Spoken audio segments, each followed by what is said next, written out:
103 degrees on the starting line here at Wild Horse Pass as we get set to fire off final Top Fuel qualifying.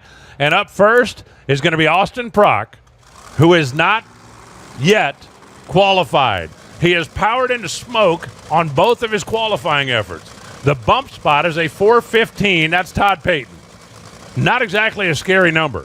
But once you get inside that, if you want to be in the top 14, you got to run into threes. If you want to be in the top half of the field, you got to outrun Josh Hart at 371.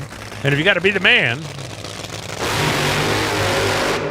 you got to outrun Doug Coletta at 3.657. The track's a little warmer now than it was yesterday. We're just a little earlier in the day than we were yesterday when we got into Nitro qualifying. But Austin Prock, Ron Tobler, Joe Barlam, the Montana brand, Rocky Mountain Twist guys are not thinking anything about number one qualifier. They're just thinking, get it down the track and get it in the show. If you followed Austin Prock in his so far fairly short Top Fuel career, because he's so new to the category, it doesn't seem to matter where he qualifies. He will come out on Sunday and break your heart. But you got to qualify. 17 cars on the property. Nobody wants to be the one that goes home. Big pressure run right here. Just a week ago, Austin Prock, final round Lucas Oil Winter Nationals. Here he is 1 week later, feeling the burn. Can he get it in the show? Here we go, about to find out. It's just got to go down the track. It's as simple as that.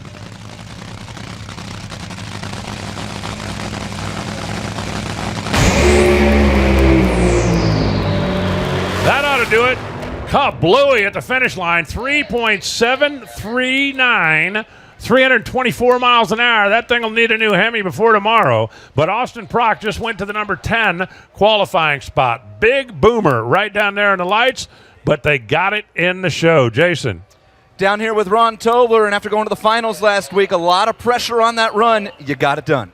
Oh, we did get it done. It was a true team effort throughout the whole JFR organization.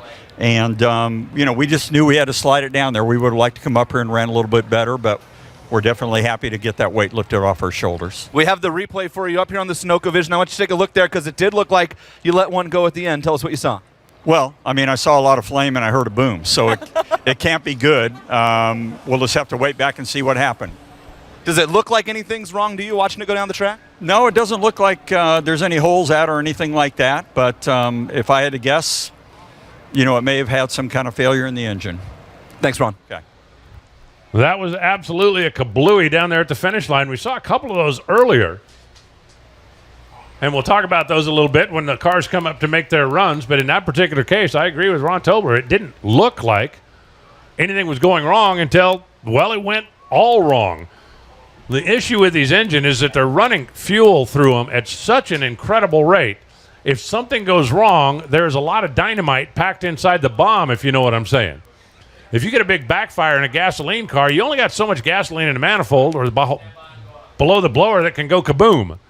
When you get a problem with a nitro car, you've got about a gallon of nitro that's in there, and I'm not making that up, about a gallon, and there's a whole lot to explode. So might be a little bit of a long night down there for the Montana brand team. But no question about it, JFR's got enough parts, pieces, and stuff to bolt that thing back together. And the good news is they're going to have to do it overnight because it would have been a disaster if they had 2 weeks to fix it. The remnant of the injector hat clinging to that Hemi engine leveled it. But the good news is they're in the show. They got more. That's what John Force Racing is all about. They'll throw another bullet in it. They'll work it out. And Austin will go for another win. Well, no crew chief in the world likes seeing a car come back like that. But it would have been just as blowed up if they'd have lost or if they hadn't qualified. So they've got all night to get it straightened out and come back out and try again tomorrow. One of the issues that you're seeing here is simply because of the weather that we've got here at Wild Horse. It is a beautiful day for the fans. It's a beautiful day for the teams. They're not out there having to, sweat and work in 100-degree or 90% humidity. But the air is cool, the air is dry, and the air is very un-Arizona-like, and that really does take away from your margin of error. If you've got a warmer day, you got a lot of humidity in the air, and the engine's not happy, as a general rule, you've got a little bit bigger window before they go kablooey.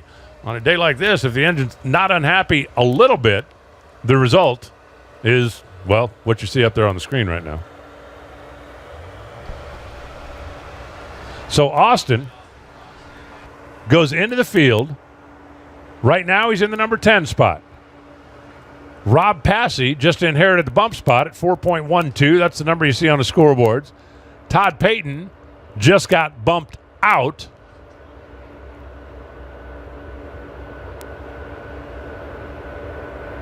And Todd Payton is not in the line to run. So Rob Passy knows he's going to stay in the field, and I don't know if Rob Passy's in line to run either. We know which 16 will race.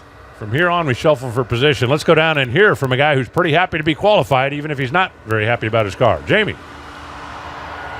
For Austin Prock, he was able to make it into the show, but it comes with a significant amount of damage. Your body language says that you're upset by this. You get to race tomorrow, but what needs to be changed overnight? This stuff happens. It's nitro racing. It sucks when it does, but I'm glad we got in. I wasn't expecting to run that quick. So to run 73 there, when it's ride or die. So lucky to race tomorrow, and I don't think anybody's going to be too excited to race us. So looking forward to that.